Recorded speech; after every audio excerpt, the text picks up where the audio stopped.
Hi everybody. Well, I don't know how to face that darn bright light. But yeah, I've got maybe a couple of hours of quiet time. And why I'm flicking the camera on is I want to see if Jack wants to come out.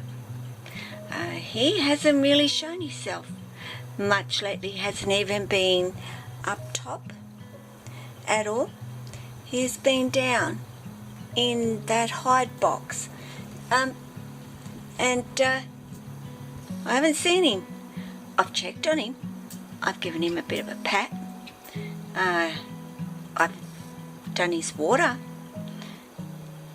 But he just seems to be all snuggled up. And there is heating down there on the floor. So I know it's nice and warm down there. But I think it's time to get the boy moving.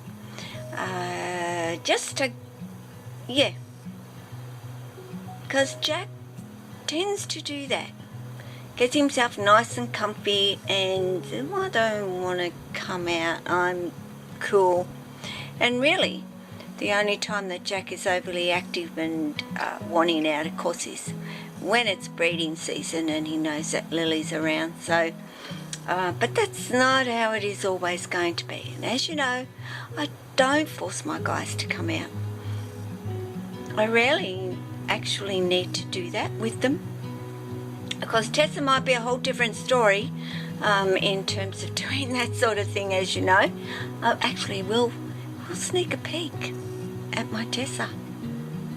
You have a look when she sees me. It's almost like, don't you dare. So, we'll go on up top. We'll check her out. Okay, here we go. There. Alright, there she is. And what do you got to say for yourself today? Tessa? I'll zoom in. So, you might be able to see that face. What are you doing? Are you cool? Yeah. As long as you don't open up that door, I'll be mighty fine. I tell you what, if she was here, up on her log, it would be a completely different story. She'd be probably hitting the window, I would say, by now. And pretty much the same goes, I don't get that, if she's over here in a hammock. Same deal. And she's kind of coming out like she's not starving, guys. She's got a couple of good sized weaners in that belly, but I was watching her. She is longer than this enclosure now, and I'm in zoom, but yeah, longer. So we're really going to have to put height and get that other enclosure and sort it out and give her much more climbing room. Hey Tess, what do you think? I think she'd like that.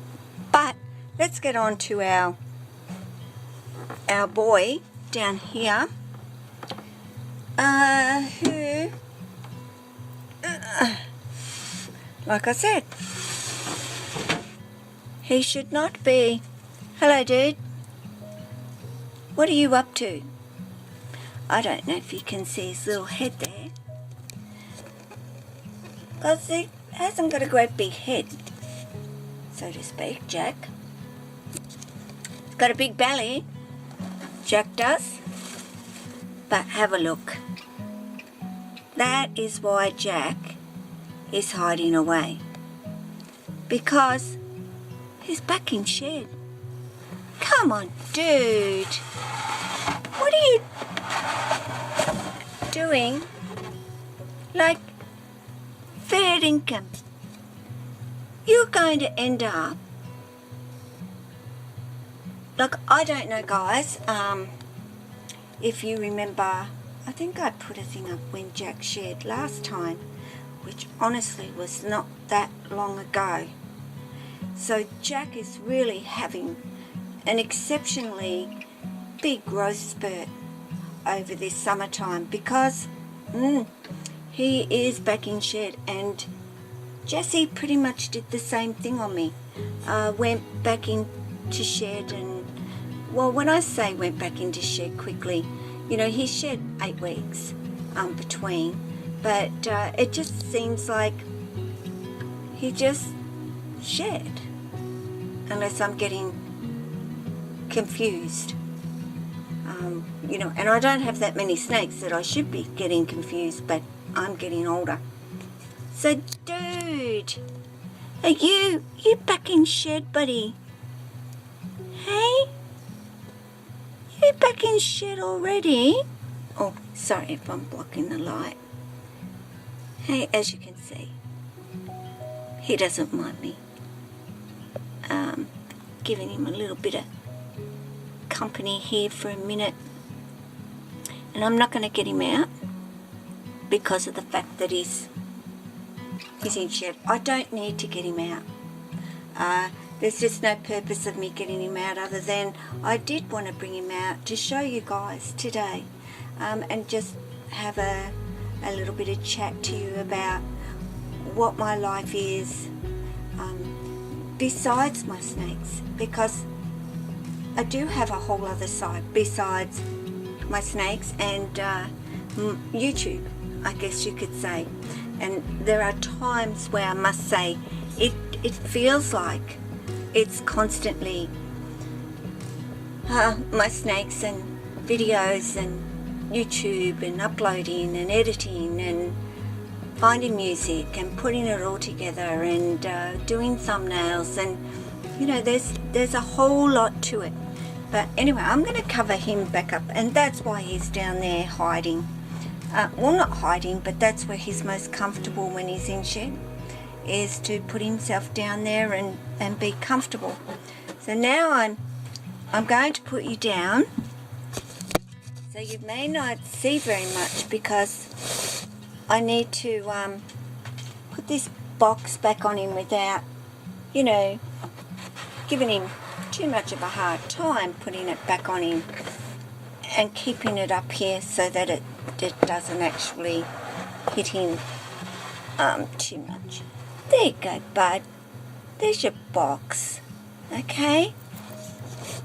He'll snuggle back in. Won't you, darling? He'll snuggle. You'd still eat a rat though, wouldn't you? There is no doubt about you still eating a rat. Even though you're in shed. Hey? Hi, darling. Actually, what I will be doing with Jack is offering him a drink. Not now, but I will be offering him a drink. I'll be back with some water, buddy. And as you know, I offer Jack a drink with a pipette. So I have to get that water and I have to, sort that out. So, who am I going to get out? Seeing as Jack is indisposed of, now I could get, you know, by all means I could get my girl out. Not a problem at all.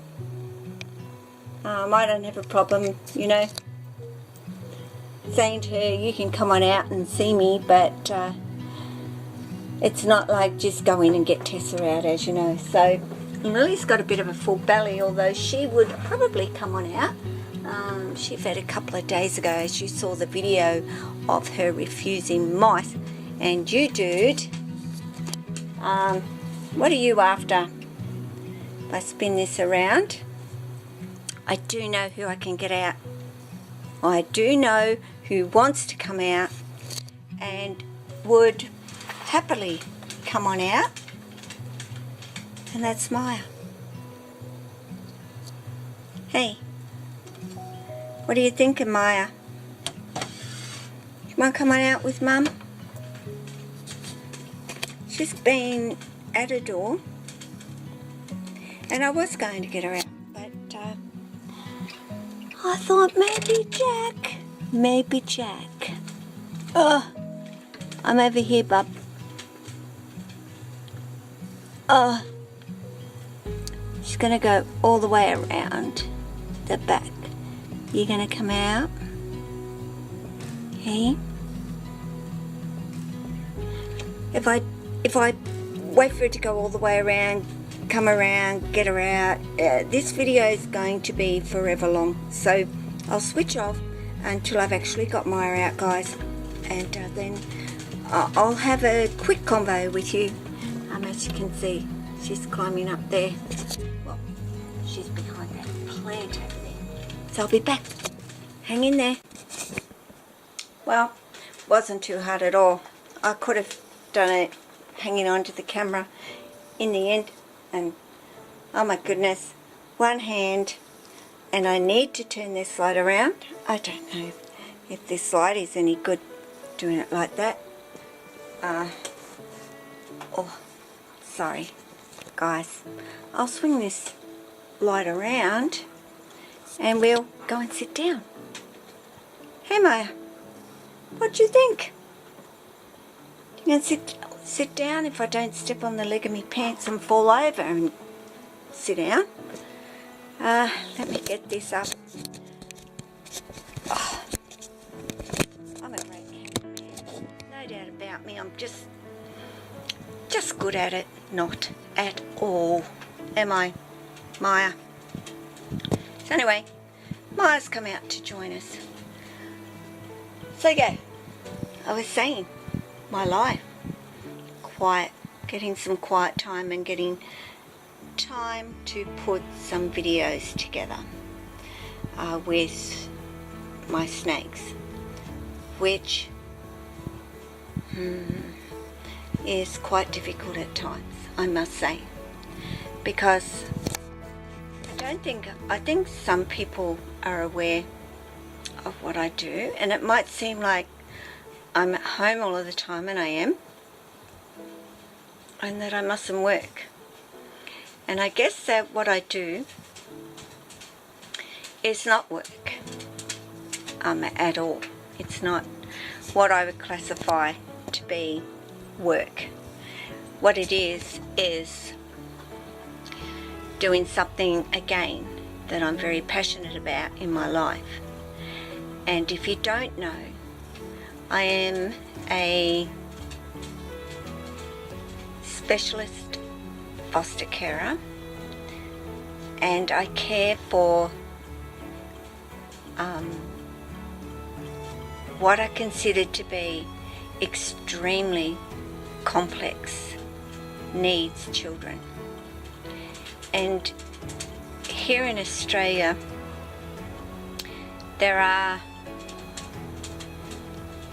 it's a spotted thing. There are 3 levels of care. You have your general, you have your kinship, which is of course children going to other family members to live with, and then you have the complex needs. And I spent years working with people with disabilities, and just decided to give some kids a home rather than living in a home where there were changes of people all of the time caring for them. I wanted to give children a home that was their home, and a person that was their family, instead of rotation of 24 hours. And, you know, somebody else different would come in, and changes of those people regularly. It's a very tiring, emotionally tiring thing to do, and people burn out very quickly, especially with the complex needs children that are in the system. So yes, I made that choice 16 years ago to become a foster carer, and I've had not many children, you would say, but all of them have been long-term placements of several years, and they've grown up and have come of age where they've gone into independent living. You could say, transitioned into independent living, which we start to do at around 16, and the kids, unless they're really ready for it, don't of course move into independent living until they're at least 17, and some of course it's 18 years of age. So you have these children with you for a long time, especially if they've come to you at 4 years of age. They're a part of your family. They're no longer what I would consider to be your foster children. And most of the kids that have come into my care have considered me to be, I'm just finding Maya and which direction she is headed off into. I see her. She knows I see her. But basically, they know me to be mum. And those children today, and some of them are 22 and so forth, still know me as mum and refer to me as mum and visit and maintain contact. So as much as life can be tough with them at times, and it is, and you might question, what am I doing? Why am I doing this? And that's because when you think that you're not getting anywhere, and these kids are struggling and you're struggling with them to give them a good life and teach them right from wrong. And some have major difficulty. One of my boys is autistic and has a lot of trouble with socializing and being around people, connecting with them, talking to them, being in school, coping with school, so many things.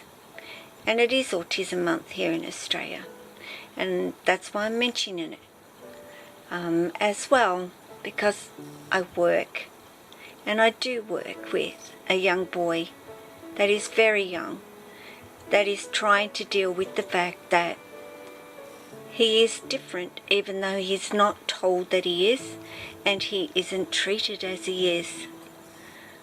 But my life is a lot of no.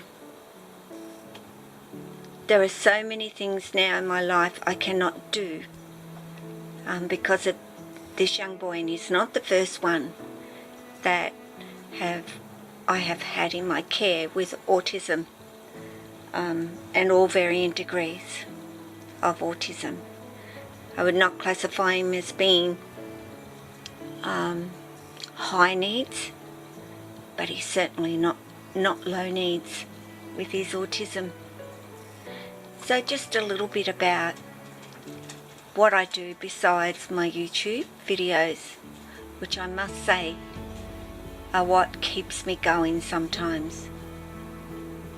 And yes, my snacks, but that's what my YouTube is all about, is me and my snacks.